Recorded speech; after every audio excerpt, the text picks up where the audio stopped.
Tune in to the Connect Work with IKS, Tony Lynch, and Quaalude, America's #1 show. If you haven't been listening to the new guys, the Connect Work, you don't know what you're missing. Yeah, take that. This is the Diddler, and I'm oiled up and listening to the Connect Work.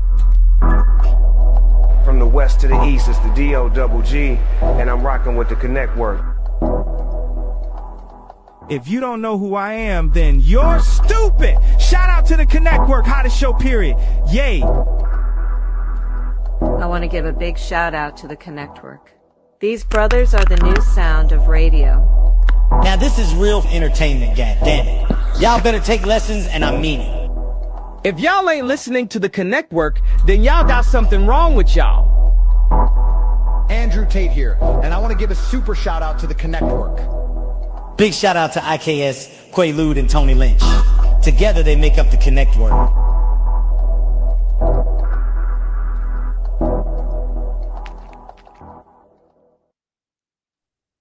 And we back with another one, because there's always going to be another one and another one and another one, live on 5 or live on 9. It's the Connect Work, where these connections bring about real collaborations, and these real collaborations become real connections. I'm one of your hosts on this esteemed show, IKS. I'm going to pass it along to my brothers, let them introduce themselves. Most staff. Appreciate you, my brother. Do you guys know who it is? This is Tony Lynch, man, and I'm one of the co-hosts of this esteemed show. And if you guys are tuning in on any other than the YouTube channel, the Connect Work YouTube channel, man, go over there, hit that subscribe button, hit that bell notification, so you'll be notified every time that we drop. And most importantly, this is a live stream. So if you have any questions or comments, put them in the comment section. We'll be sure to get to them as we go. I'm gonna hand it over to my next brother and let him introduce himself. I'm back. Yo, man. Yeah, I can't give you the regular intro on this one, man, because I definitely had the pleasure of meeting the bro. You know what I'm saying, and sharing a stage with a brother, and being influenced by the young man. I tell you like that, man. Like, man, yo, this dude right here is something that you can't explain. It's what we need in hip hop right now. It's what we need. We need this man to explode to the point where I ain't gonna lie to you. You know what we need? You know what we need from you? We need you at the Super Bowl. Because we ain't got no superheroes. I'm dead serious, Talk. We need you at the Super Bowl, bro, because this is our next rock star, fam. You know, the full package, bro. And yes, sir. I can't explain it, man. Without further ado, Big Top in the building. You know what I'm saying? Yes, sir. What's the word? What's the word, brother? Man, we back, man. Yes, sir. Yes, sir. See, man, I'm from the last one, man. You know, was us vibing out on talking about the live bands and stuff, man. I'd been with a band for that long, you know what I'm saying, and grabbing on that chemistry. Has it ever been a time when y'all having a jam session and somebody might be over there just playing the streaming on it, that somebody might just pop a beat to it? All the time, bro. We get in our mode sometime, and we just let it take us to where it's gonna take us to. You know what I mean? And yeah, man, it just depends on the vibe, bro. For real. Like, especially when we got like a show coming up or something like that, you always catch one of us just like, you know what I'm saying, going crazy. You know what I'm saying? That's what's up. That's what's up. Yeah. Yeah, I also, like I said, when gonna say something, Quay? Oh, I'm gonna get my question out the way first. Get my question out the way first, because you know I ask everybody that's big that come here, man. Listen here, I'm gonna ask this question, but brother, I'm a part of this answer, because I did, but not on the stage, but definitely during sound check, because I was nervous. But yo, you ever farted on stage? You said farted on stage? Farted. No, I ain't farted on stage. He said, "Nah, I ain't did that." He said, "How I ain't did that?"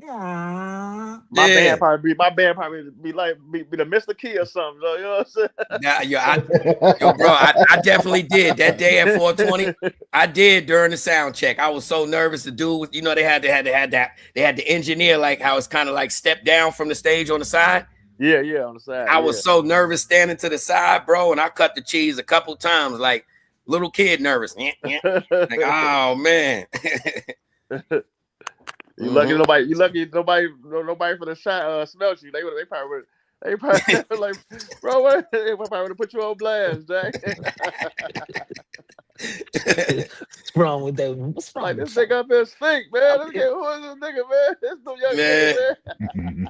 Yo, Tok, you be amazed on how many stars have hit this show and have really cut the cheese, and they felt good about it, and they like, man, you know, couldn't hold it. Better out than in.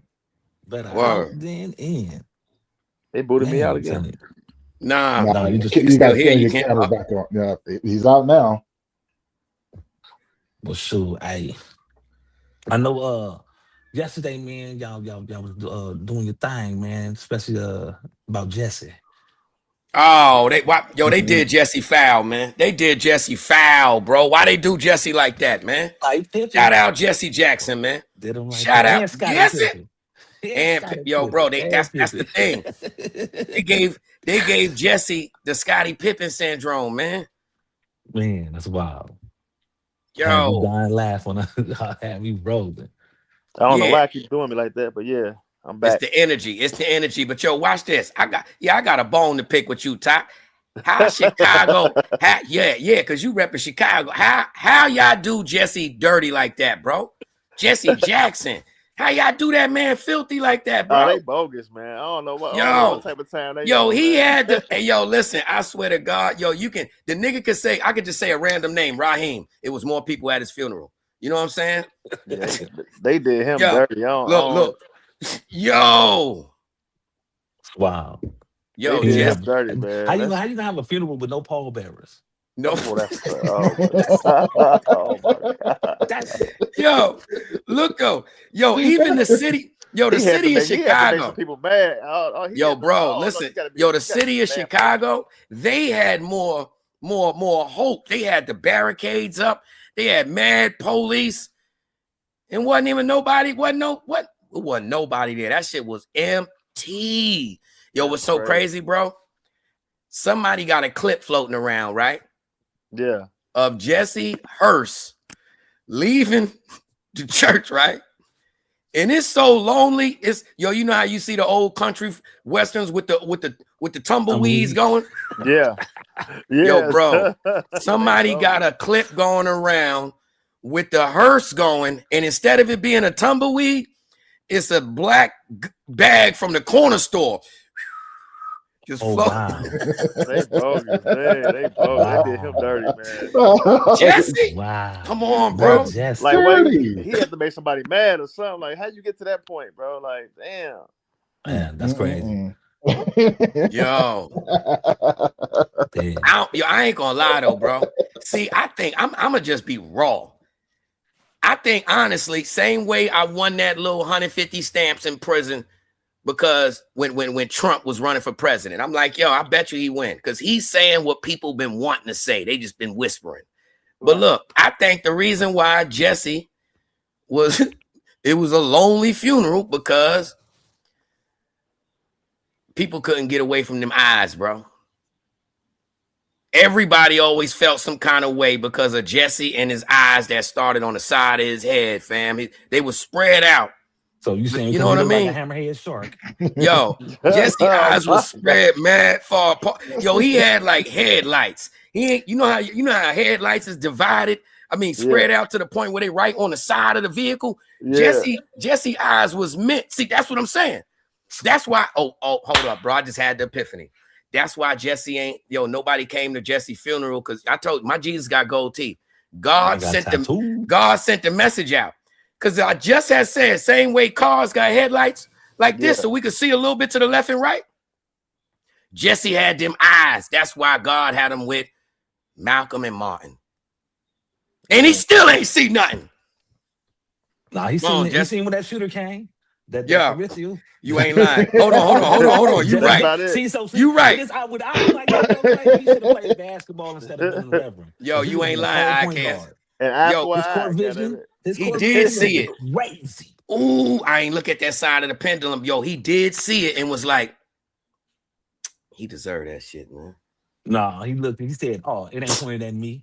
It ain't at me. It ain't at me. It ain't at me. Oh, that ain't for me.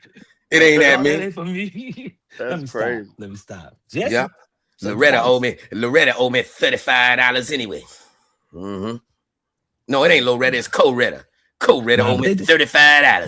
They did Jesse wrong though, man. Yeah, they bogus. They did him wrong. Yo, that was one of our only black superheroes that played spades with Malcolm and Martin. Man. Noah Spade game was ill.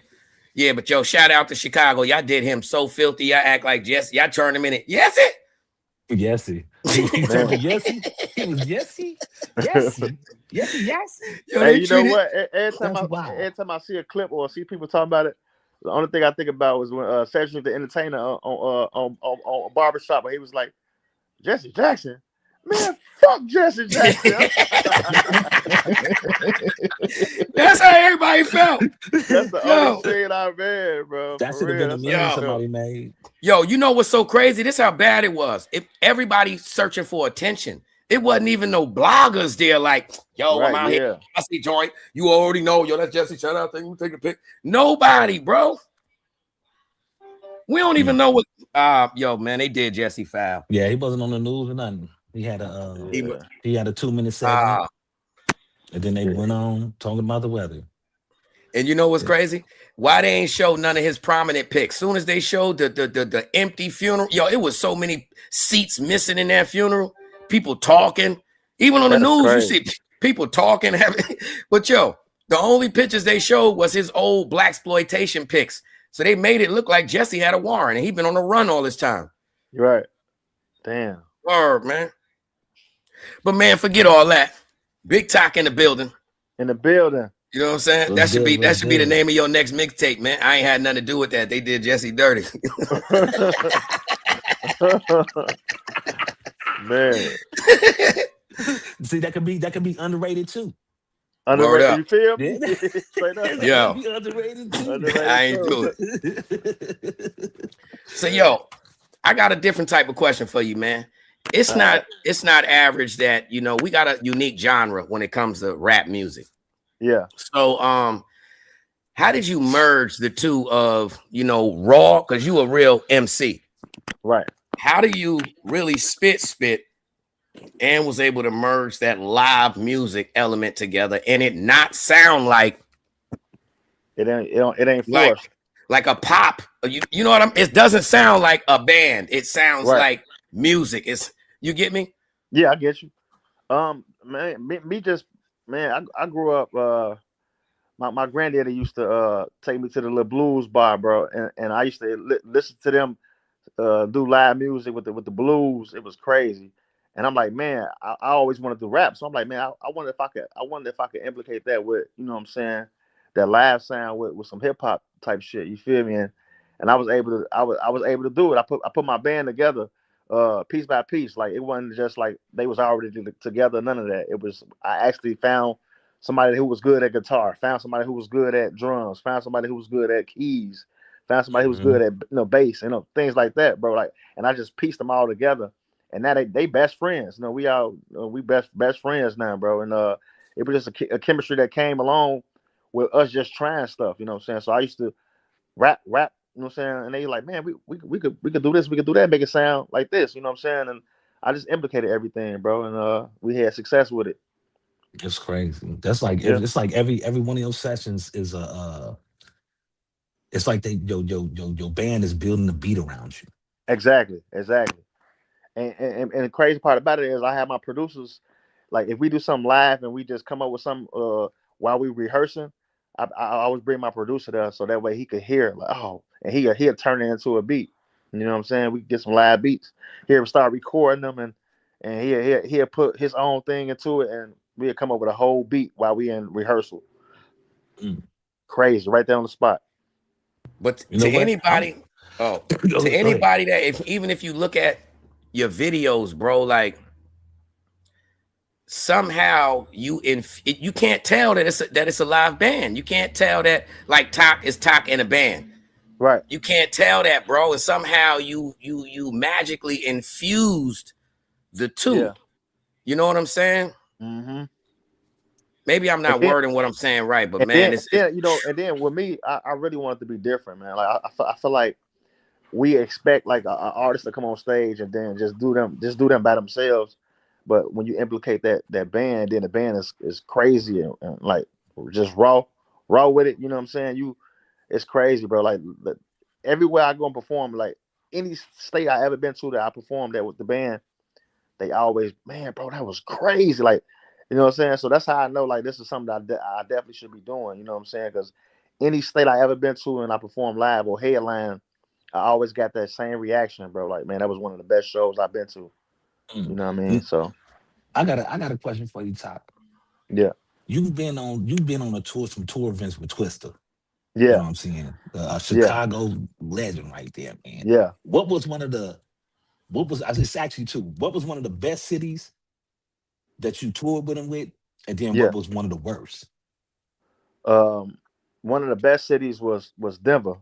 It's actually when I first I don't want to say met Twista, but it was like one of the first shows that because you know my label had at the time I had signed a deal with Sony, and they Twista was still with Sony as far as he didn't have like a big deal, but he had like a deal where they pretty much pay him to tour, and they put me on his tour, and so I knew Twista from the city, but I didn't really know him to the point where like we were cool. So this was one of the first shows I had did, and we was in Denver, and you know I'm co-headlining on the same tour he's on, and so when I got on stage, and I go up right before Twista, so my set is literally right before Twista, bro. I went on stage and I killed that shit to the point where they was chanting my name. They was Taco. The crowd was Taco, Taco, and I had already left the stage. And Twista like, hold on, this is my show. What the hell?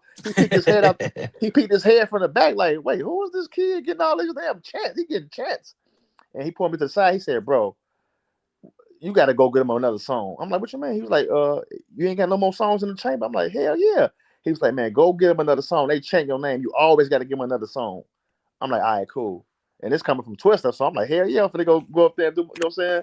So I go back on stage and I give him one more song. They went crazy. And so Twista was so like, when he got on stage and it was time for his set, he was like, bro, I got to give a shout out to Taco. I just met him backstage. You know what I'm saying? This is the first show of the tour.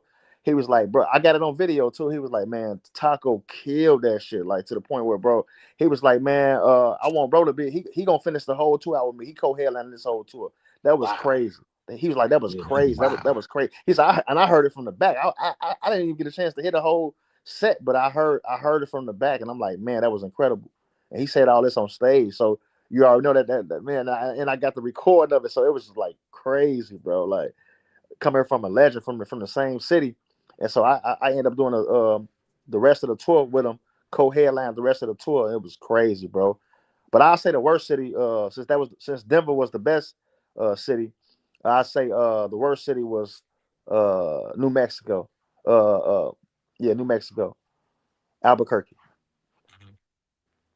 Wow, Albuquerque, New Mexico, bro. Because they changed they had to change the venue like the last minute, bro. And it was like you had all these people going to the venue where we were supposed to be at, and then they had to transfer to the new venue we were at down there. So it was just a big old catastrophe, you know what I'm saying? But it ended up being a better show later on that night, but it just took so long, you know what I'm saying, with the venue change and all that. So I'm like, yeah, that was terrible. Let me ask you this, man. Yeah. How does it feel to be on a highway, major city street, whatever, and look up and see your billboard, brother? Shout out to you and your billboards, man. Yeah. You know what I'm saying? Because I see that you young. So you young, but you got an old school hustle, bro. You already get know what I mean? You still on that pavement. Yeah. Grit the grain. So bro. So shout out to you on that. That's a thing that most major people don't do at all. You get what I'm saying? They forget about the community. So, but other than that, on the promo and the business element, how did that feel, bro? Being an artist on the come up, how did that feel seeing your big ass billboard? Man, it felt good, bro. Just seeing the city just embracing me, you know what I'm saying? Just man, it's crazy. The love I get in the city is crazy. Because I remember my first show, I only had like four people come to my concert, you know what I'm saying? So I was hurt. I'm like, damn, I don't even know if this is some shit I should even be doing. You know what I'm saying? Only four people support it, you know what I'm saying? But as I kept grinding and kept, you know what I'm saying, putting my billboards up all across the city, you know what I'm saying, putting my flyers in these corner stores and, you know what I'm saying, hitting the ground running, you know what I'm saying, pulling up on people in person, selling them the ticket, you know what I'm saying? Like, I don't care how far I had to drive, you know what I'm saying, to get these ticket sales. I was doing what I had to do and putting bodies in the venue, you know what I'm saying? And man, just being able to, just seeing the city embrace me, bro, was enough for me, you know what I'm saying? So the billboards and all the other stuff was just you know what I'm saying, the cream on top, you feel me? Yeah. Speaking of that, right? Speaking of that, bro, like that's the old school hustle. And shout out Uncle Beats, man, because one day I spoke to him, you know, a few months back, and I'm like, you know, just regular communication. And he was like, man, I'm out here giving these flyers out. And certain people get to a certain level where they leave the community alone. And that's what I was going to bring up. And I'm glad you mentioned that, man. You are still so humble that you actually will give someone a ticket yourself, not send them through the company and everything. And I think bro froze. Yep. Well, look at here. Watch this. Watch what I could do. Look. Boop. See, look, now I'm looking back at you again, Tony. You know what I'm saying? Figured out finally how to do that. Yeah. Finally figured out. Whole time I was looking in the wrong direction. So, all right, I can mirror the camera. Now I'm looking at you. Yeah, bro. You know what I'm saying? Yeah, I know. You know we retarded whole time. Yo, people looking the other way on the camera. Yeah, so what's up, brother? Yeah, like this. Hey, you know, I'm just trying to tell you that it. Yeah. Oh man, I've been seeing so many people do that, especially when I'm doing a podcast or something. They're looking up at me. I'm like, what the hell? What like? Yo, some people don't have a neck problem. You ain't lying. Uncle Beats put in there, man. Dude that was like this. Yo, you ever seen somebody with a crooked neck and you start to adjust yours, thinking that something wrong with you? Yeah. Trying to make eye contact. That's why.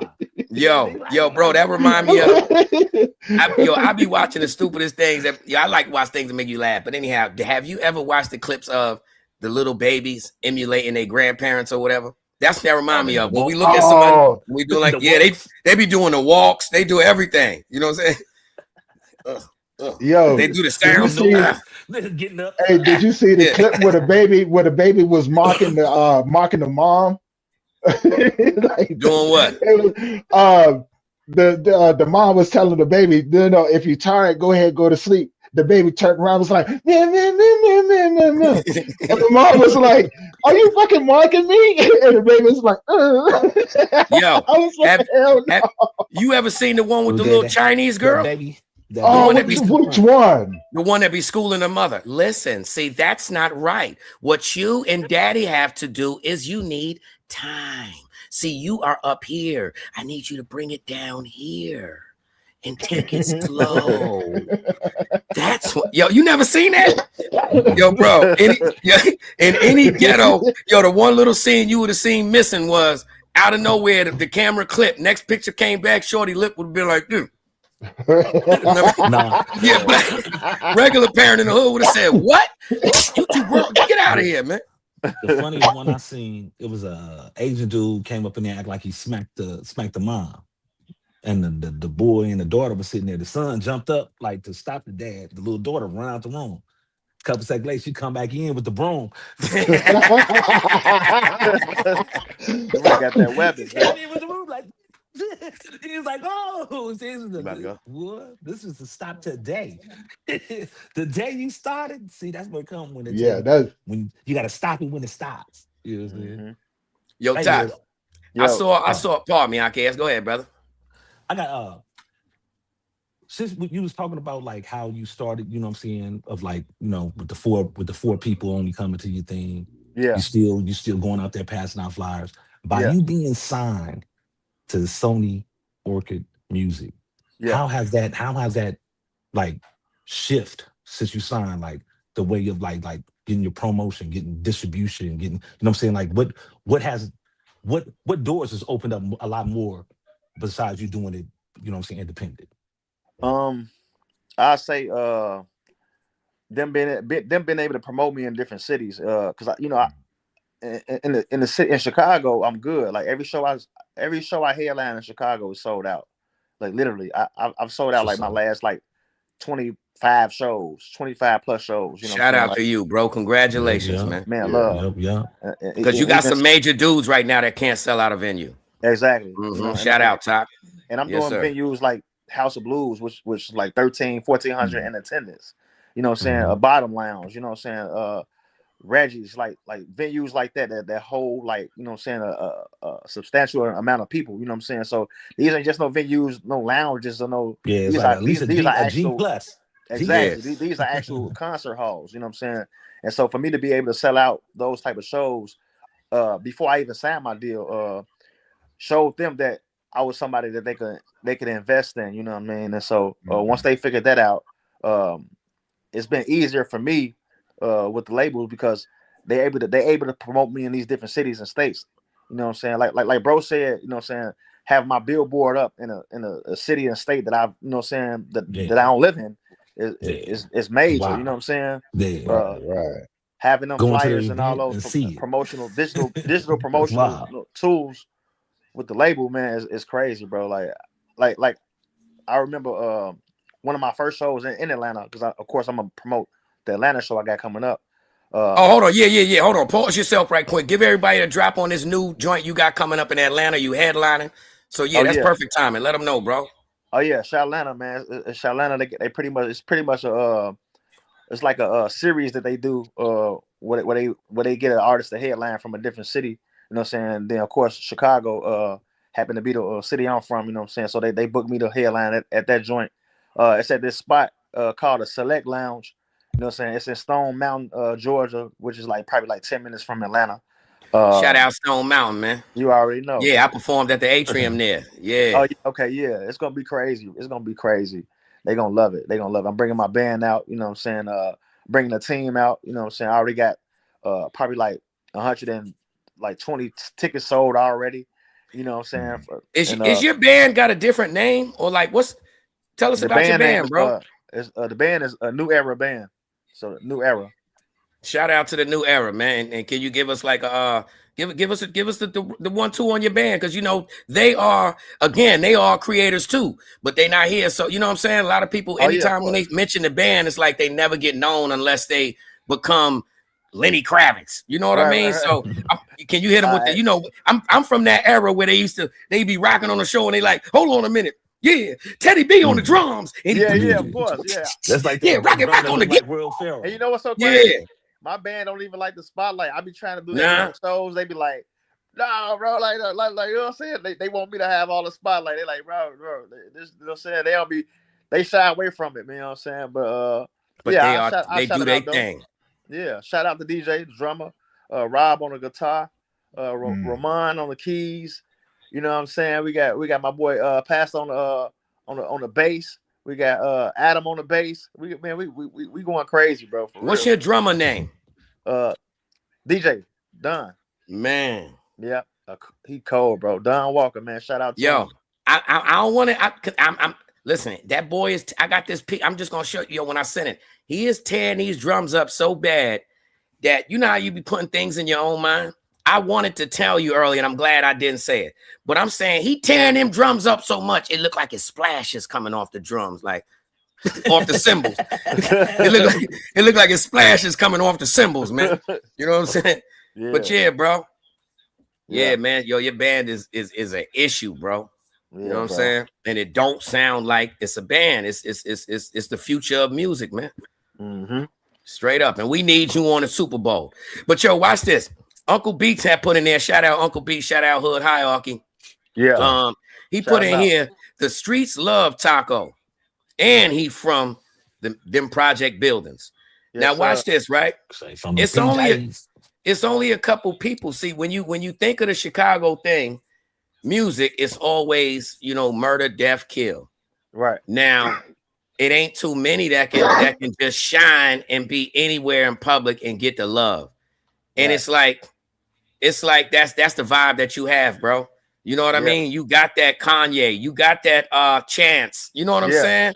Fact. So let me ask you, how did you become that? Man, bro, to be honest, everybody knew me from playing ball. Like everybody, like the whole city, they was behind me when I was playing basketball. Oh, that's another thing. Yeah, because this dude is big as hell. I didn't, yo, bro, the pictures when I'm sitting beside you, bro, I look like I'm this big, fam. Word. So the whole city knew me from playing ball. Everybody was like, man, this kid gonna go to the NBA. And so the whole time I was playing ball, just, you know what I'm saying, just so I could get a scholarship and, you know what I'm saying, and do all that. But what I really wanted to do was do music. And so it was hard. It was harder for me to convert people over from me playing ball to music. I feel like it was way harder for me to get them over to the music side of things because they wanted me to play ball so much, you know what I'm saying? But yeah, that's why I pretty much got to follow them from the basketball thing. And then once they saw I do music and they saw I was actually good at it, they started to you know, fall through on that side of things. You feel me? So let me ask you this: in your professional journey, have you come across any NBA player? Well, I know you come across a ton because it was something that was there at Reggie's that I met. But have you come across any and broke their ankles one-on-one just on a? I play. I actually, if you go on my Instagram page, you'll see it. We have like a celebrity basketball game every year. And Twista be a coach, and then they have like another celebrity coach. But Twista is always a coach. And so since me and Twista connected on the same tour, I always play for his team. And so the other team, they had a couple ex-NBA players, man, former NBA players on their team. And I went crazy this last celebrity basketball game. I won the MVP and everything. If you go on my Instagram page, you'll see me on there with the MVP trophy, man. I went crazy. I had like 20 plus points. You know what I'm saying? I had about 8 assists. I was going crazy on one of the NBA players that used to play for the Golden State Warriors. I put his name in the thing on my Instagram too, so you can go in there and check it out. You'll see. I went crazy, bro. I went crazy. I was talking so much stuff. They like, man, he talked too much. He talked too much shit, man. You know what I'm saying? And he doing it to us. Yo, see, my mind be thinking crazy. I just thought of, man, I got this little thing called Raggedy Legs. That would be cool. That would be cool. See, Raggedy Legs is a singing group for everybody who can't sing at all. You gotta be terrible. Oh wow. Absolutely terrible. So the thing is, right? Yeah. I know you see it, IKS, Raggedy Legs basketball. That means, yo, at the end of the game, the score, the top score gonna be like 23 to 7 or something. I'm talking about nobody could play. Right. Everybody that get on the court is terrible. That's terrible. I can't. That would be funny, like that. Huh? You couldn't watch a game, like bro? The cheerleaders be some hippie women. Don't shave their legs. Nah, yo, no. Hell no. Guess what, bro? Same way this new video. The cheerleaders 60 plus. All the cheerleaders 60 plus. He said with all that. Yeah, get on out there, OT. She out Auntie and them. Yep. Yeah. The ones with the green veins in them. The green and blue straight veins up. In them. Oh, varicose veins. Nah, that's grandma that be DJing. Miss Coaster. Flapping. Yeah, you said varicose veins. That's the OT that still use a coaster in the crib right now. That's Marianne. Marianne. So tell me this, Taco. Yeah. We got a lot of people who bless you, whose dream it is to become successful, famous, a musician, whatever else have you. 2 questions for you. What should or could they do? And what would your advice be on being honest with yourself, stepping away from the internet delusion and telling yourself honestly what it is? You know what I mean? As far, because so many people nowadays feel, you know, I make music, I like it. So now if you don't like it, then you're hating on me. Right. When the reality is, it's just the tuning is off. It's not just making music, but once you get into the business, you understand that there's a chemistry to it. There's a science to it. Yeah. I mean, you said it, bro. Like, learn the business, stay consistent and persistent. You know what I'm saying? Like I said, I could have quit after that. Only 4 people came to my show. I could have said, you know what? Maybe this ain't something I should be doing. You know what I'm saying? If I would have quit then, I would have never had these sold out shows I'm having now. You know, so I just kept it going, bro. I just kept pushing. You know what I'm saying? I only had 4 the first show, but I ain't tell y'all what happened the second show. The second show, I was damn near sold out, and it just kept building on that. You know what I'm saying? But if I would have quit, you know what I'm saying, after that first show, I would have never got to where I am today, you know what I'm saying, which is, like I said, right now I'm at like 25 plus sold out shows, headliner shows in my own city, you know what I'm saying? The same city where I only had 4 people show up at, you know what I'm saying? So I say stay consistent, stay persistent, and you gotta look in the mirror when it comes to the music, you know what I'm saying? Like, of course you may like it, but you're not the consumer, you know what I'm saying? You still gotta, the music still gotta be sold, you know what I'm saying, or streamed for you to make some money from this thing, you know what I'm saying? So I say you gotta have people that's around you that's not yes men, you know what I'm saying? That's not gonna tell you, they're not gonna tell you what you want to hear. You know what I'm saying? You gotta have people on your team that's gonna be able to do that to you, look in your eye and tell you the truth. And I had that, God willing, you know what I'm saying? I had those type of people around me, and they'll let me know, like, Talk, yeah, this ain't the one, bro. Like, or Talk, you need to.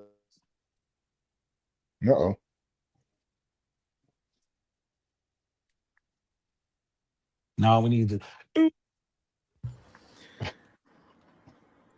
Good night, sweetheart. Well, it's time to go. Yeah, man, we got hit. The network got hit with the Amber Alert. Man, he is an impressive young man. You know what I'm saying? I'm listening to him and things like that. And like I said, like being someone who is a fan, right, of music in general, right? I'm not a musician to save my life, but I am a fan. I love good music.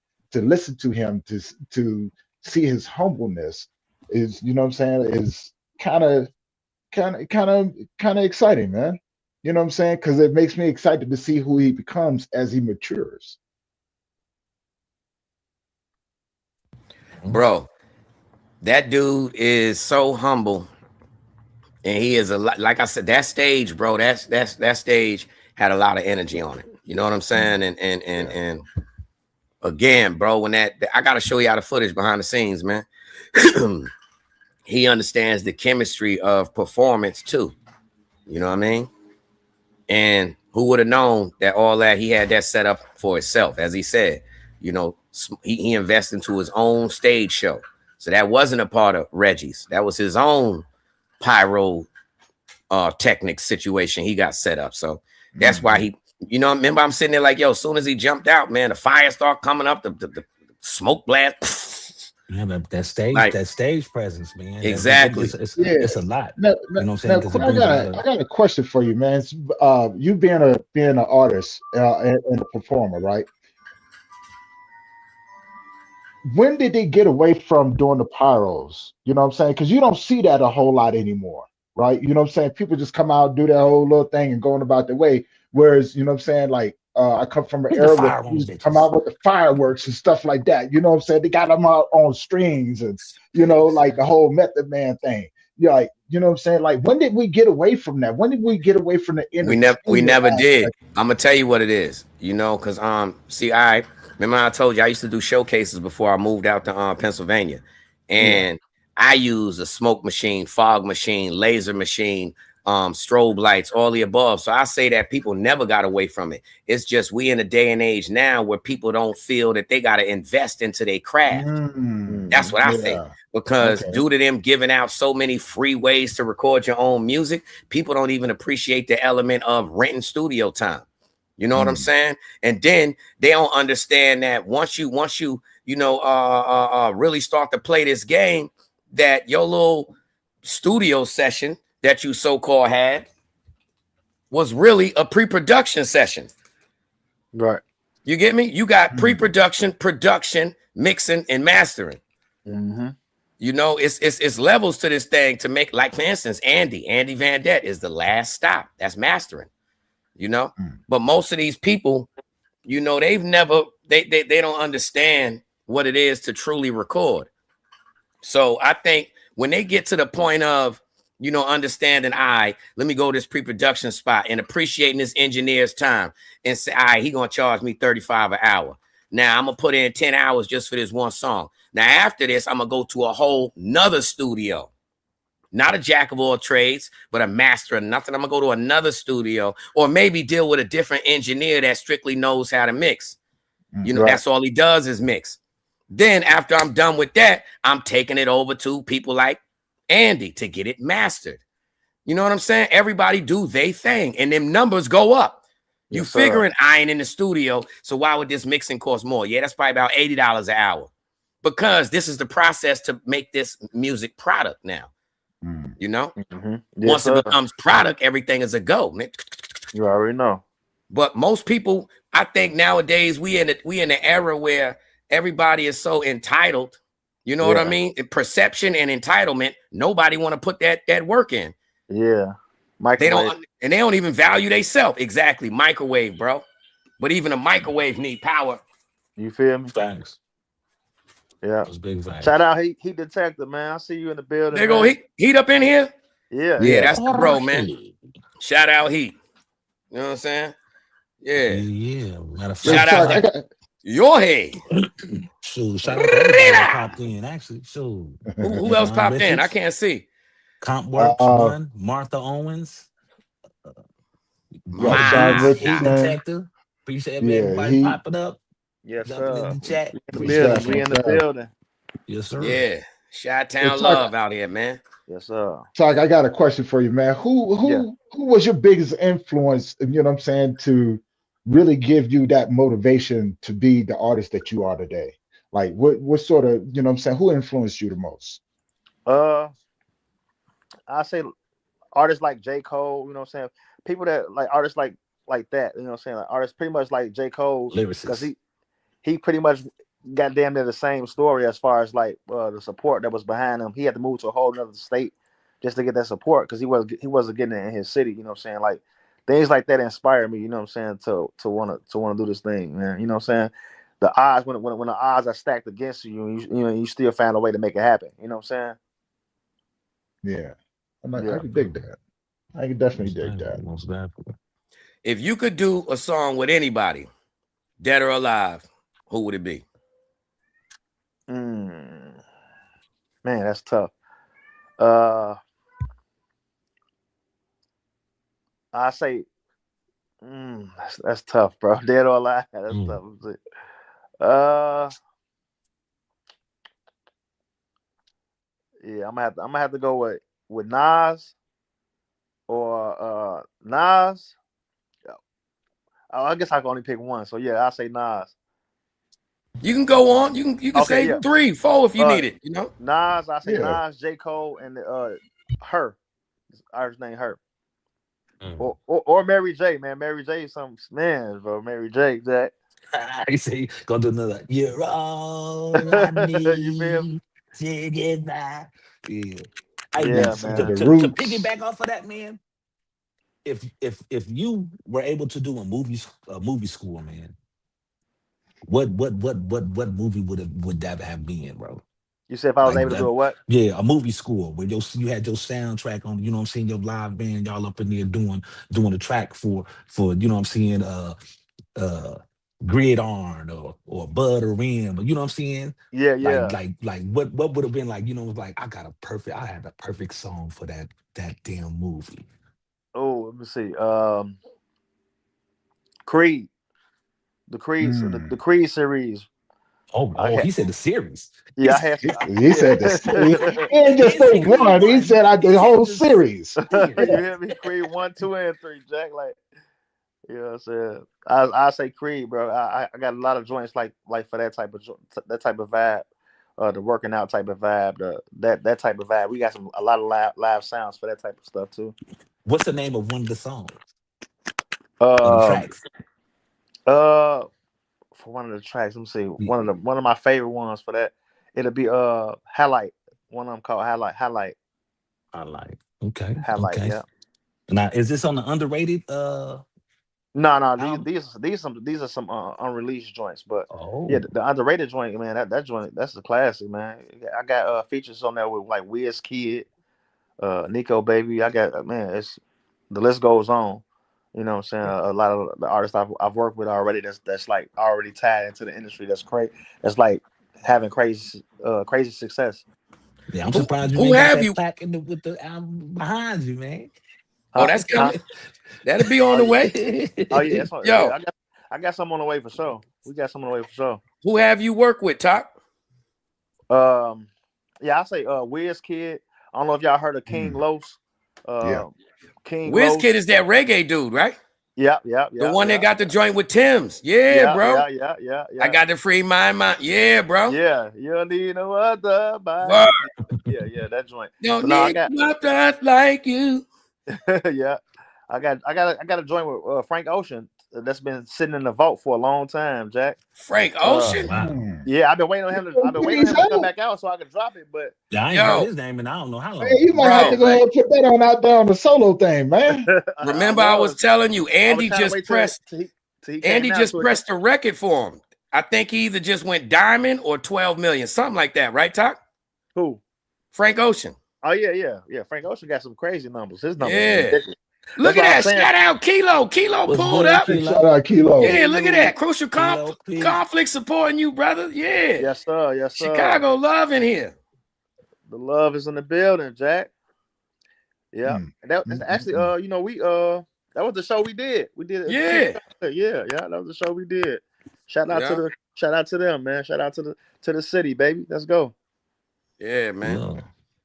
Who would you say is next on the rise from your city? Who would you, hold on, two different questions. One, depends, who would you say is next on the rise? And two, the second question, who would you say has been around in Chicago forever but underrated? Yeah, I can answer that one for sure. This is an artist by the name of Jim Stones, man. He's been in the city for the longest, bro. But he's super cold. He was offered some deals, but he turned a lot of stuff down. You know what I'm saying? He wanted to go the independent route. You know what I'm saying? He didn't like what the industry had going on. So, but he's super underrated. His name Jim Stones. He formerly known by Gemini. He cold, bro. Cold. Right. Cold. J-E-M or G-E-M? G-E-M. Like Jim. G-E-M. Right. Jim Stones. Yo, you know who I thought of that's underrated, man? But see, I don't know the Chicago politics, but I always like this music. Bump J. Yeah, Bump J. Yeah. Oh, Bump J. I feel like Bump J supposed to get bigger after he got out of jail. You know what I'm saying? Because he was already raw beforehand. I don't know. I just think he took a backseat to the music. He wasn't really trying to push the music thing no more. He was already like, I just got out of jail doing that long stint, man. I'm finna chill, Joe. You know what I'm saying? I'm finna get this money and chill. So. And yo, I like Bo Deal also, brother. Bo Deal and what's his partner name? They got that song Stick Talk, man. Shout out Bo Deal. He just dropped a movie too with him and his son. Oh yeah. Yep. Shout out to him. Yeah, I just saw that joint. Tyrant. Yeah. Word up, man. So shout out to Bo Deal. Shout out Bo Deal. We gonna watch this. Yo, I always was showing a little love on the Facebook and all that. And guess what? You know, I'm old school, bro. Yeah. I thought it was something special. Yo, one day I got a notification. It said, yo, like you activated some system with Bo Deal and da-da-da. I'm thinking he had finally hit back because I asked for an interview, right? Yeah. Man, it said I got me some stars for being one of the biggest fans on the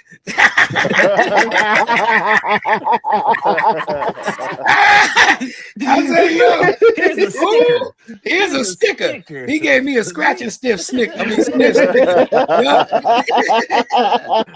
Yeah. Man. But yeah, yo, you know why I followed that because when I came home, that song was so impactful for me, bro. Yeah. You know, I had heard this song by Jonathan McReynolds called No Gray. And it really made me think. You know what I'm saying? It's a gospel song, but it make you think, yo, what you gonna do? You know what I'm saying? It ain't no gray area in this. You're gonna do the right thing or you're gonna chill. Right. And at the time of hearing that, you know, I'm still 190% hip hop. So I'm still gravitating to hip hop first. And I hear this song called Stick Talk with Bo Deal and what's his name? You talking about? I know you talking about. I can't think of the name. But anyway, his partner, right? Yeah, so yeah. they on a boat and they talking about everything that's going on, and me knowing it firsthand from being in the penitentiary. Right. And they talking about the madness, you know, the younger dudes, the terrible job we did from our generation passing the baton. You know what I mean? Leaving out the moral compass. And it's passionate. And then, you know, when the punchline comes in at the end, the drum roll, guess what he says? So basically, you telling me no matter what I say, and his partner like, and he like, man, I never heard nothing like that. It was like a song that was so raw, but told you the flat out truth. Deal with it. Deal with. Damn, yo, I don't agree with it. I know I played a major part in it. Right. But damn, like, how do we turn back these hands of time? Yeah. You can't.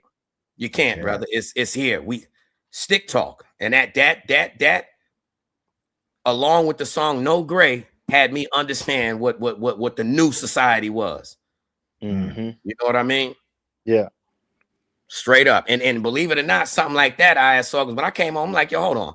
Am I on a bus and I see these dudes running their mouth like they finna get busy, but they both got on slippers? Straight so up. what this? I didn't understand.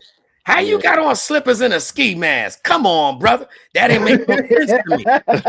But he said slippers and a ski mask. Yes, but guess what? You know what that meant? That meant that this little dude got a 50 on him, and he's about to hit you from across the street. Ain't no need to run. Yeah, it's over with. Ain't no need to run. They run up on you like that, it's over with, man. Just go and see the Lord, man. that's when you know they got nothing to give. You know what I'm saying? They got no F's. No F's. They like it is what it is at this point. See, Tone, and being honest, that's because it was people like us. It was our generation. We are the generation in between, bro. Nobody want to take the responsibility for that. But we broke that mold because we were dealt with an extreme moral compass. What happened in the house happened in the house. If not, I don't care what you say outside. You're gonna get your ass whooped when you get in this crib. You know what I mean? Why? Because you represent me. Exactly. You know what I mean? School closed, church closed, business. You know what it was. Yeah. Then don't leave my door open because I don't heat the public. Yeah. All of that. And don't let it be summertime. Yo, bro, it was us that was like, you know what? I'm not gonna torture. That was our world. I'm not gonna beat the shit out of my kids like I was beat. You know what I mean? I'm not gonna give my kids knots and shit. And when they go to school, they got to lie and say they fought. No, grandma knocked them out. But you see this generation now, though, shit. They like they needed that type of shit, man. Look though, bro. That's why I said we did that because we didn't want to hurt them like how we were physically hurt, right? Right. But we didn't know the ripple effect, the moral compass that we were given. Right. You know what I mean? We didn't know that. So due to us doing that, we took that out. Yeah, we turned out pretty good. Shit. We took the moral compass out. For us, we turned out good, but for the kids, we took the moral compass out. So now think of the kids that weren't beaten taught. Now they got kids. Right, exactly. So they came in with a whole what beat me, man, I'll kill you, man. Is you crazy? Right. Yeah. Slap who? Yeah, it's like these kids have no moral compass whatsoever. They're like, oh, you gonna talk to me this way or you gonna ground me? I'll just you know. We started that shit. Man, look. We started it because we was the ones that finally said to our uncles, you know why we started it? Because honestly, the generation before us fell weak. They became junkies, man. Once they became junkies, we started to treat them any old way. We did. That's how it went, bro. That was the ripple effect. You know, before the crack epidemic, it was the heroin epidemic. Don't forget that. When they all came back from the war, and that's what attacked our uncles. That's what attacked the OGs, bro. The dog food. You get me? So then when that slid off, you had crack. And crack caught everything in between. You know what I mean? So when you got them and we were still looking up to the OGs, and you like, hold on, man. How the fuck I'm gonna look up to you when I'm serving you? Right. And exactly. Look, in our era, we were serving our parents crack. Crazy. Mothers, fathers. That's real, bro. So when that divide changes and you know the one that you are, this is human nature. I was created by you. It's in my natural ability, everything. You are my sun, moon, and stars. I rely fully on you. Yeah. When a human being understands I have to survive, and now the person that is here, that the only one that I know that is my sun, moon, and stars to provide for me has now become a creature, Crazy. and I gotta serve them Crazy. in order to get this bread to survive. That was the ripple effect of the moral compass, brother, on our generation. See, we used to have a code when we was younger, believe it or not, even though selling drugs was wrong. No single mothers, no pregnant mothers, pregnant mamas, definitely nobody underage. Right. No Gotta get a little kids. man. None of Like that. me, when I was young, None of that shit matters no more. now it None of don't that- matter, It bro. don't. 13-year-old, he'll clap you. Me, bro, my first so-called getting my feet wet. Bro, I come to the block, like any other kid, being nosy. Little bro, come here, man. They gave me a bunch of sneakers, man. I was cleaning shell toes and Pumas, $10 a pair. Man, You know what I mean? But I'm coming back with a little knot. You feel me? They gave you a hustle. You're not just gonna sit around, and that's back when it used to be, even in the household. Stay out of grown folk face. On the It's real. adults in the living room. Mind your business. Go put some cartoons on. What's wrong with you? Now you able to hear all that shit. It's like it ain't no Bro, now you able to hear households that's 1,000 times worse than your own. Oh yeah. Yeah. Oh yeah. The moral compass is gone. There's a disconnect, man. You know what I'm saying? And I like I said, I get it to a certain extent. Don't say that, Tony. Ain't no, I get it. Ain't no, there's a disconnect. We unplugged the younger generation from the motherboard, bro. No, I totally agree with you. I'm not disagreeing with you. You know what I'm saying? The disconnect, like us having kids and saying we're not going to do what our parents did to us, right? Type thing. And from the damage that we did in our neighborhoods, things like that, we felt. Now this is not from me, you know what I'm saying, but from a lot of people that I knew that had kids, they were like, keep the kids in, keep them safe, right? You know what I'm saying, because they didn't want them out there in the streets. They have to deal with the things that we did, and stuff like that. And that's honestly, man, like I think that's part of that transition. But hold on, you know what I'm saying, allowing the kids to just be able to do. That's true.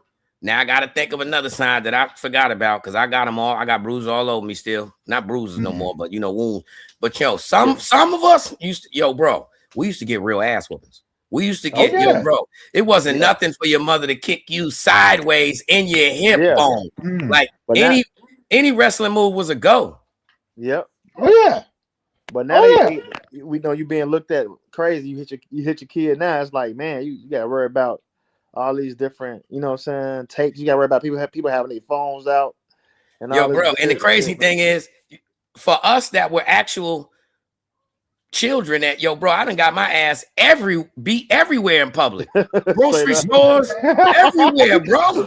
Man, how many times have you thought, bro? I used to, watch this. I'm gonna give you a slow motion ass whooping.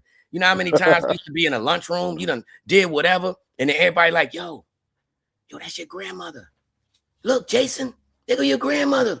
And that was the foster parent. Bro, I looked down and she right there, and she done brought the switch from the crib. Yeah, the switch. Yeah, that switch sounds crazy. Was it the braided one? No, bro, the rose bush. The twine from the roses from the rose bush. Yeah. Bro. That thing was it braided though? Nah, it wasn't braided. It wasn't braided, bro. Man. It was regular nice switch. The thorns taken off. That thing moved. That was right. And then they call your name, and you got to walk down there slow motion and accept that and get it in front of everybody. In front of everybody, Jack. That was different. Yeah. You had to come back. All that tough guy, you come back and you still finishing your lunch by yourself in the cafeteria, all by yourself. Like this. Yeah, I can. Yeah. And then on top of that, how on the low, all that is a little down payment, because you really getting the load when you get home. Oh yeah, that was The ass whooping on layaway. That was the switch. Oh man, y'all got the layaway ass whooping. I got the right here now ass whooping. Oh, we got that too. Oh, but yeah, then you got layaway. But then you remember, hold on, other people used to put something on the bill. So, guess what? Even after you know, grandma gave you the beat down, guess what? Uncle gonna come and give it to you because he's like, hold on, man, you disrespect my mother. Or my sister, you know what I'm saying? Oh, you know, like, come on, man. It'd turn into a family reunion. Man, a family beating, and you the co-star. But they drinking and playing spades afterwards. Man, dance. Yeah. Boy, come on in here and show them how you do that thing. I ain't doing none of that. I'm not doing none of that. Yeah. You ain't never I was that kid. You ain't get me to do nothing. I'm not. You ain't never got beat. You ain't never got beat and then forced to come in there and entertain them at the Tupperware party. Yeah. Yeah. No. Yeah. I was dead set on it. My mom found out at a very early age about me. Like, I'm not about to do any of that. Tell him that little joke you learned earlier, baby. Yeah, I was like, no.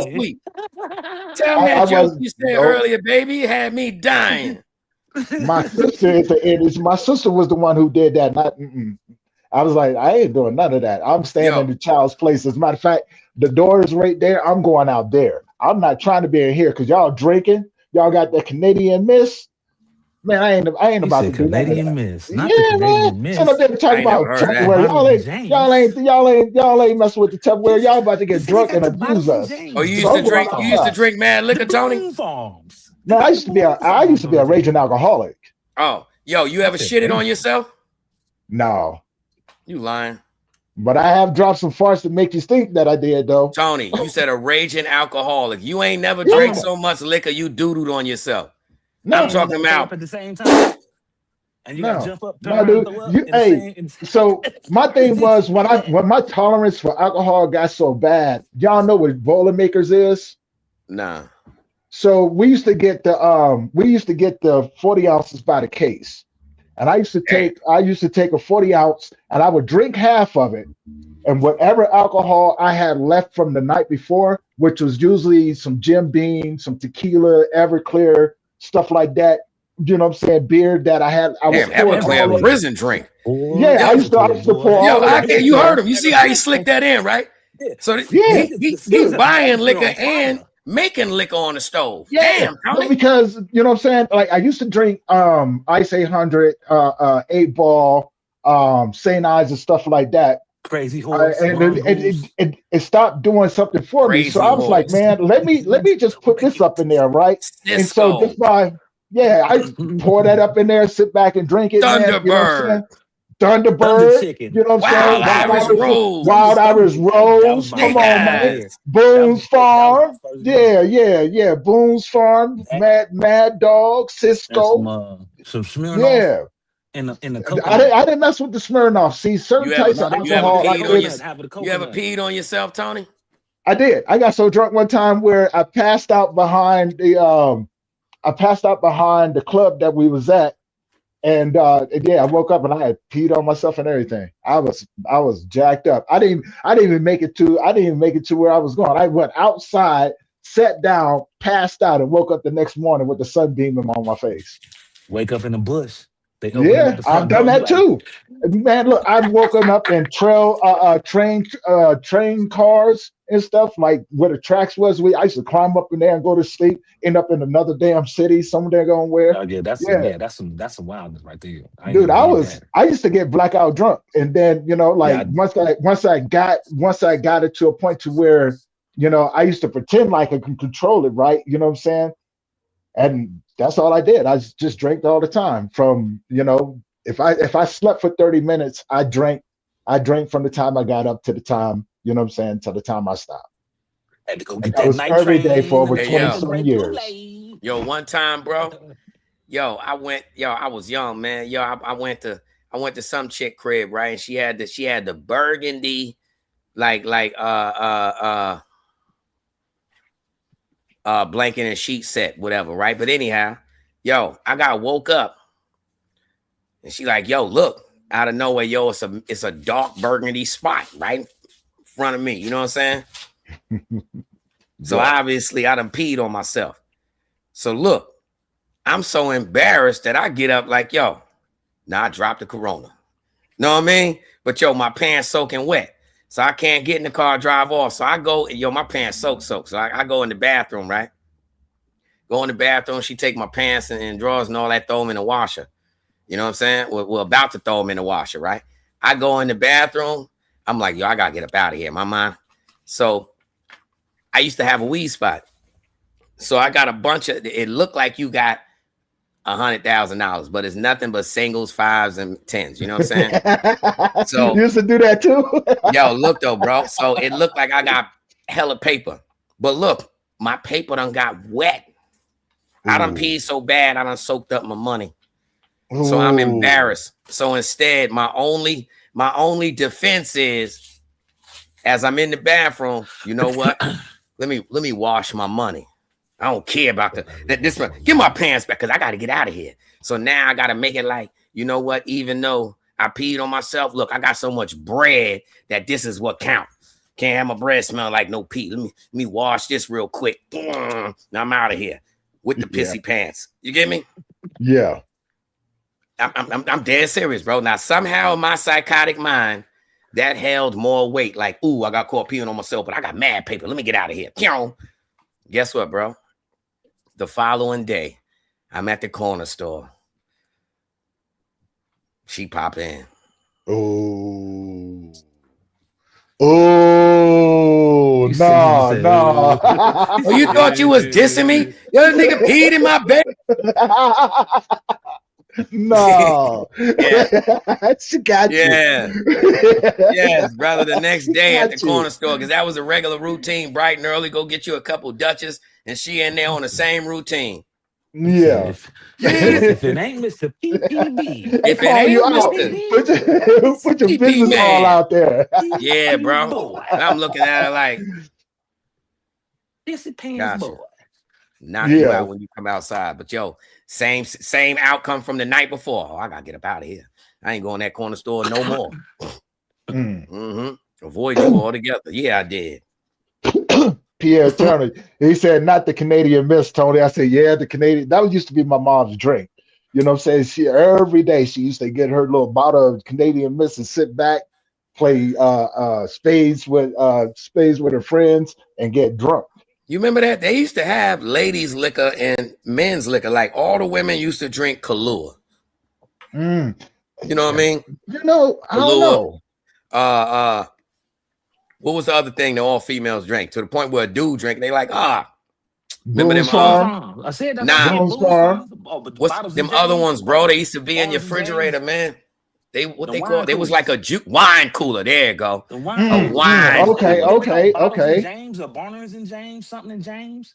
Yeah, there used to be a Bottles and James. Wine cooler. Yep. That's exactly what I was talking. Wine cooler. Like the Samir. Remember how the Sierra Misses came out? Exactly, bro. In the glass. And some of them used to look like a Snapple with the glass. Back when they had the glass Snapples. But yo, I'll tell you this: for any kid that was like, you know what, I'm tired of them having their own juices. Let me.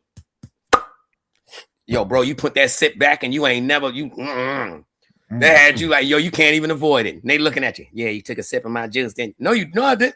You go like, yo, you one sip. While you over there sweating. Yo, bro, yes, you sweating for no reason. Your eyes going everywhere but them. Yeah, you took a sip of that juice, huh? No. Hey, yo, I got a question, right? What was your first reaction when you tasted hard liquor? And how old was you? I'm telling you right there. That was that. Oh, you said hard liquor. Yeah. Hard liquor. I think I was about coconut. Yeah, I probably was about 18 when I drank. Yo, believe it or not, it's crazy and wild. Yo, bro, I didn't smoke weed until I was 18, 19. But yeah, I was in the 9th grade, bro. I didn't drink till I was like 20 or 21. Facts. Yeah. Yo, bro, I used to be fronting. Yo, I used to buy blunts, right? Well, not buy blunts. Let's say I buy a bag of weed and you smoked, right? I buy the weed. give it to you. All I want you to do is roll me one blunt. And I used to put it in. You remember the bracelet cases back in the days, the jewelry cases that snap closed? Yeah. Had the fabric and all that. I used to put my blunt in the bracelet case. And I ain't smoke. So let's say I gotta come and pick you up. If I'm coming to pick you up, bro, down the block, I'm gonna light this shit and I'm gonna blow it all in my clothes, all around the car. Put that shit out, put it back in the thing. So when you got in the car, you smell so much weed, you seen the smoke.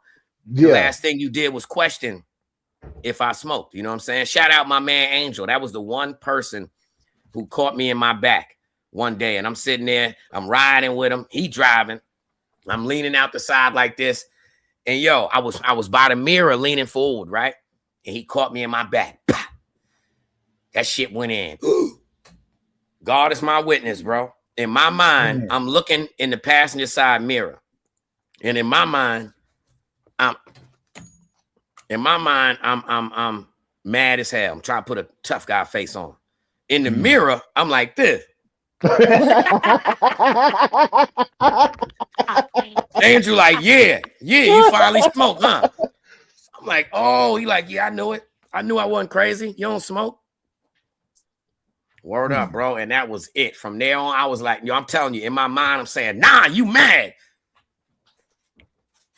The mirror was like, oh, no, you ain't. Ain't nothing to be mad about. Big old grin on your face, like, hold on. Grin. Ain't nothing at all to be mad about. Like the feeling that I have doesn't match the expression that I'm looking at all. Let's just stop it. I was about 9 years old, and my uncle Frank, the one that was in the one of my uncles that's in the military, he had a little glass with some ice in it, with some irk and jerk in it, and he kept getting up and walking away and going to the kitchen. And I'm the irk and jerk, E&J Brandy. So that was his thing. He loved that stuff, man. Yeah, that used to be the ghetto Henny. That used to be the ghetto Henny. Yeah, if you had Henny, you was balling back then. But nobody even cared about Henny back then. You had the E&J. They had that in video. Or Parmesan. Parmesan or the Golden Slagger. Remember the Golden Slagger? Yep, I remember all of that. The Golden Slagger. Yeah. Man, look, I know about all of it. I told you I used to drink, man. I used to be an alcoholic, But yeah, man, I was about 9. My uncle kept walking away from it. He kept getting up, going into the kitchen. So one of the times he got up and he was gone for a little bit too long. And I got curious. I grabbed his cup and took a little sip. That mug burned going out and coming back, going in and coming back out. I was like, holy crap. And he sat up there because he knew that I did it, right? I mean, it was pretty obvious. I couldn't get away with it. I drank too much of it. And he comes in, he didn't say nothing. He just grabbed his little bottle, poured it back up in there, get some more ice, pop it up in there. And he sat back and just watched me just drunk off my ass, stumbling, walking to walls, falling down. And he just watched me like, I bet your little ass won't do it again, will you? I bet y'all won't, Won't. Yeah. And then when I got older, after 17, 18, I started really drinking bad. And that was it, man. You know what I'm saying? Like, I didn't do anything else. Like, I didn't do hard drugs or anything like that. That was never my thing. But alcohol and weed, yeah, man. Smoke weed every day. Yeah, man. I was bad with it. I was real bad with it. Hey. Well, you're back now, Tony. Yeah, man. I don't regret it though, man. You know what I'm saying? I'm glad I went through it because I did hit my version of rock bottom. You dig what I'm saying? I hit my version of rock bottom. And after that, I think it was after my son was born, after Jake was born, I said, no more. I can't do it. You know what I'm saying? Shout out Jake from State Farm. No. Sounds disgusting. God damn it. Sounds disgusting. Yeah. My son was my Hail Mary. He was my saving grace. I was like, I can't do it no more. How old is he now, bro? Who, my son? My son is gone. Oh, man. Rest in peace, brother. That was the one I was, you know what I'm saying? When he passed away, like, I didn't even go back to drinking or anything like that. I couldn't do it no more. You know what I'm saying? Because I was like, if I make a choice and I go back to drinking, there's no more stopping me, because now that other side of me is going to come out and it's going to have free reign. Mm-hmm. You know what I'm saying? So I need to make a choice. Either if I'm going to do this, I might as well do me, you know. But then I started thinking about it, and I was like, nah, I didn't come this far to disappoint, you know what I'm saying, the memory of my son by falling back on something to be dependent on. Gotcha. Yeah. And that's when you had got that new apartment and opened up that wardrobe, that suit just shining. No, that didn't come till some time later. Believe it or not, that didn't come till some time later. Because I had gotten away. Like my whole thought pattern was, if I'm going to get away from the gangs and everything that I used to do when I was out there surviving, I'm gonna have to come up with a whole new ball game. And that's now what I'm talking about. I ain't talking. You don't know what suit I'm talking about. I'm talking about the Batman suit. When you came in and opened that old dresser wardrobe, there was a suit hanging there. Well, that didn't come till later on. That didn't come till later on either. That didn't come till later on because I didn't really start doing the work that I do until after my mom passed away.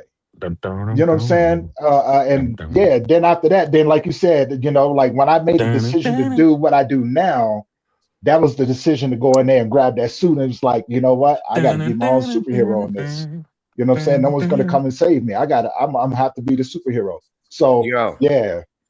See, I'm about to come up with a whole different name, fam, because I ain't even think of that part. You the first superhero that pop in with the real eye. Once he opened up the closet, oh my God, something wrong with y'all.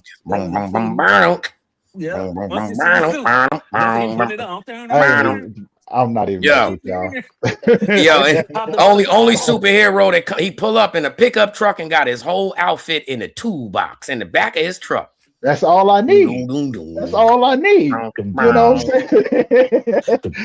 I can roll it all up into a little lunch pail. You know what I'm saying? Compact. Compact suits. Yo, in the words of Taco, though, man, appreciate that, bro. Yo, he had a live, well, he has a live, what you call it right now, man, recital. I mean, I said recital, rehearsal. You know what I'm saying? Yeah, I know he had to dip out. Shout out to the bro, man. You know what I mean? Appreciate it. Yo, that's a major accomplishment, man. Headlining in Atlanta. You know what I mean? See, this is the thing, brother. We need to get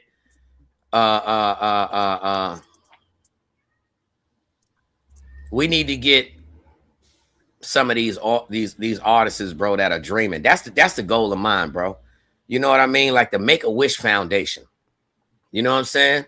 And I ain't meaning it in no funny ass way. I mean, that's what it takes to inspire people, bro. You gotta let people feel it, man. You have to. You know what I mean? Because you can't just, it ain't just nowadays, man, people create their own reality so easily because they rely on the internet to feed them. You know, and I'm not talking about financially, I'm talking about mentally. You know, they're going to the internet to a screen for experiences, but that can't give you that same heartbeat, like really feeling it for real. The whole element is missing. The smells, the feeling of that bass. You know what it is? And you hit it on the head too. You know what I'm saying? Some people don't know how to dream.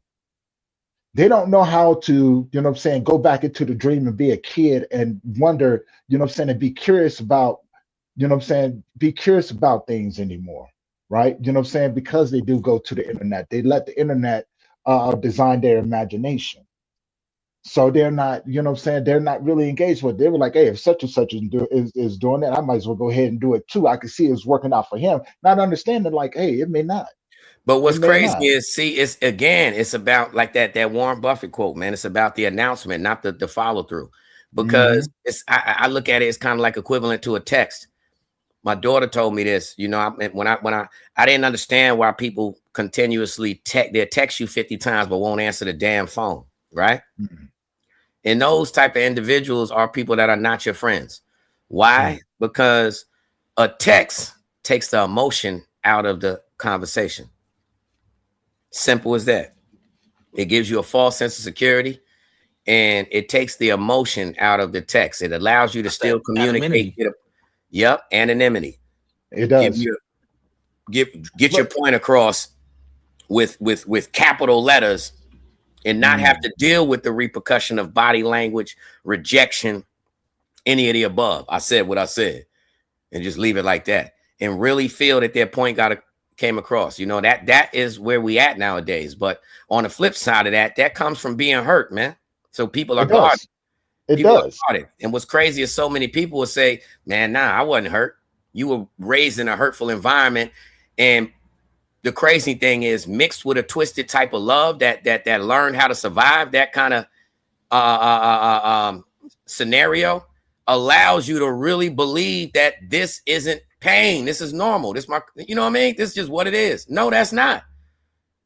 That's not. But so see, again, people become conditioned though.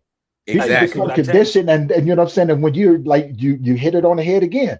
When you're in an environment and that's all you're being fed, it becomes a normal thing, right? So to go outside of that and, you know what I'm saying, to go and explore someone who doesn't experience that, it's like speaking a foreign language to them. They'll never understand it. Like, and there's a communication gap. It's like, how you not, you know what I'm saying? How you not be this way and this, that, another. And, you know, like, the truth of the matter is, like, a lot of people aren't. We aren't. You know what I'm saying? Everybody's going to be different. Our life experience is going to be different. So the way that we perceive it is going to be different. It's not meaning that somebody's going to be right or wrong. But look, there is no right or wrong from it, because if four of us see a car accident and all of us give you the what we saw and they're totally different, that don't mean that they're lies. It's just four different points of view of the same truth. Most definitely, man. Shout out IKS, man. He had to go take a run real quick on us, man, because we are a bit over time. But yo, that's how it be when the energy be vibing, man. Man, look, man, we just go with it, bro. We just go with it, man. You know what I'm saying? Hey, you be safe out there, IKS, man. We'll tap in with you later, man. You definitely. You want to leave the audience with something before we tap out? Man, I'm definitely gonna say it ain't no morning unless you brush your teeth. You know what I'm saying? If you ain't wash your ass in a whole day, something wrong, man. Your thoughts ain't right, man. You ain't even feeling good.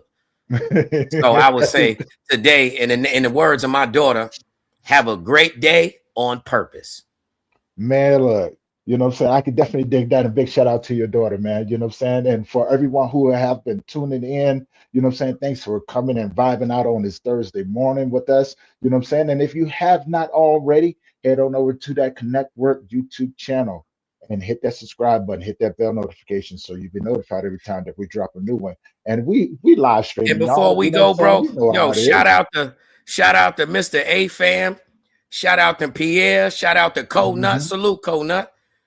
Shout out to Charles Woods, Heat, Kilo from Crucial Conflict, Paul, Uncle Beats, and everybody else that pulled up. Martha, it's so many, man. Appreciate y'all. Sean Richardson, Comp, yo, the list goes on, but you can't go back to the shout out to y'all. Appreciate y'all pulling up with the Connect Work, man. It's all good energy, you know. Most definitely. So what kind of information you got to take them out? Oh man, you know what I'm saying? I'm as always, man, I'm just trying to get people to come and check us out on all the other platforms. You know, we on audio, you know what I'm saying? Podbean, iHeartRadio, Spotify. Go check us out over there as well. You know what I'm saying? If you guys are missing episodes, go back to the YouTube channel, but we're also on Roku as well. So Fire TV. Check that out. The Fire TV, man. You know what I'm saying? The Adventures of Grief Guy. Go over there, check it out. You guys will see a whole lot of other stuff up there as well. And we tell them about the Global Conference coming up. Oh, yeah, most definitely. If you guys have been following me on Facebook and things like that, or on any of my social medias, you guys already know we got another amazing year coming up for the Global Grief Conference 2026. This will be our 5th year doing it.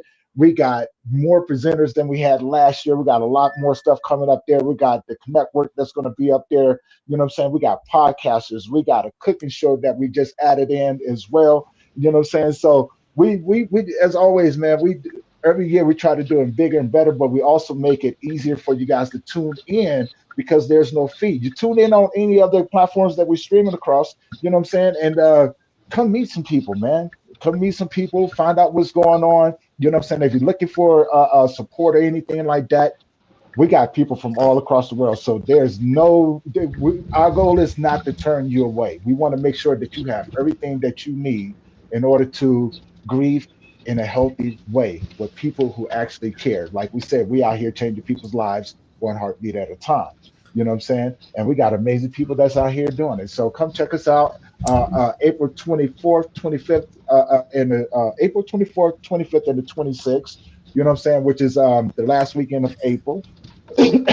And yeah, man, tune in, have some fun with us. You know what I'm saying? We got a lot of other things that's going to be coming about too. Taco, good to see you coming back, brother. Yeah, we knew you was running, man. We knew you was running, bro. Yeah, it's all good. I'm back down. That's perfect timing. Go ahead.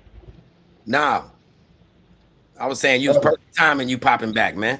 So yeah, definitely. You can drop to the people, man. You know what I'm saying? Tell them where they can find you and all the above. Most definitely.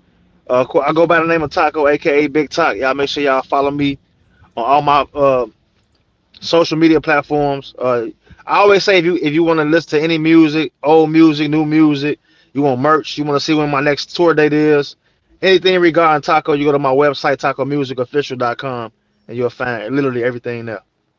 Most definitely. Let me ask this while we on the live, man. I'm gonna drop a love, put something in your lap. Yeah. How would somebody go about opening up for you, brother? Just DM me on the gram, on Instagram, and we can chop it up about it. So let me ask you this. Of course, it's gonna be an investment, you know what I'm saying, to do so, but it'll be well worth it. I create a way. I always create a way for artists to make they investment back, so that way you're not just spending money, you know what I'm saying, just getting the experience, but you also getting the way that you can make your bread back. You can sell some tickets, you can do anything like that to get your bread back. You know what I mean? Okay, so let me say this on the line for the listeners from the Connect Work. Is there a possibility that we could set up something behind the scenes, man, and where we create a flyer and all that, and give some people an actual real opportunity of opening up for you? And you know what I mean, with the flyer, the contact information to direct you, and however we gonna do however you want to do it to do what would you call that? Like what you call that? Where people submit their music, not a recital, like a listening party. You know what I mean? Yeah. You can actually go through. So like, tell us how many, like, you know, hypothetically speaking, if you to say, man, grab me 10 fire artists and we'll have a listening party, and I got, you know, the spots available for 3, let's say, or a certain amount of minutes. Is there any way we could do something to that effect? We could do something like that. I'm with that. I did a bunch of those when I was coming up. You know what I'm saying? A bunch of them felt like a money grab. So with this one not being that'd be perfect, because I hate putting artists in a position where they feel like they, you know, it's a money grab. You know what I'm saying? It ain't it's about money. So let's do something like that for the people, bro, for the culture. You know what I'm saying? And definitely. We could pick the winner. We could have a winner. The winner could open up for me, or whatever city and state I'm in at the time, or I'm promoting, I'm going to at the time, and they could come down and they can open up for me. Let's go, because we got people all across the U.S., bro. Definitely, y'all hear that? We put the work in. Y'all gonna be opening up for Big Top, and I ain't gonna hold you. He got a following, man. Like I said, Billboard status. He got a following. You know what I mean? I see how that crowd react to him. You know what I'm saying? And he is an inspiration, brother. Yes, sir. Hey, Talk, do us a favor, man. Tell them the podcast that's out here bringing fire to these listeners, man. The Connect work, man. You already know, man. The Connect Work is where y'all need to be. If y'all are artists trying to promote anything, y'all make sure y'all tune in and tap in with the Connect Work, man. I rock with y'all, man. I appreciate you. Appreciate y'all for having me, too, man. Hey, hold on for a little bit. I want to get some information from you before we get off, before we disconnect and everything. And for everyone else, man, you know what I'm saying? Thank you guys as always, man, for tuning in. Thank you to my brothers, man. And you know what I'm saying? And as always, we're going to see you guys in the next one. We love you, and stay safe and stay blessed. Yes, sir.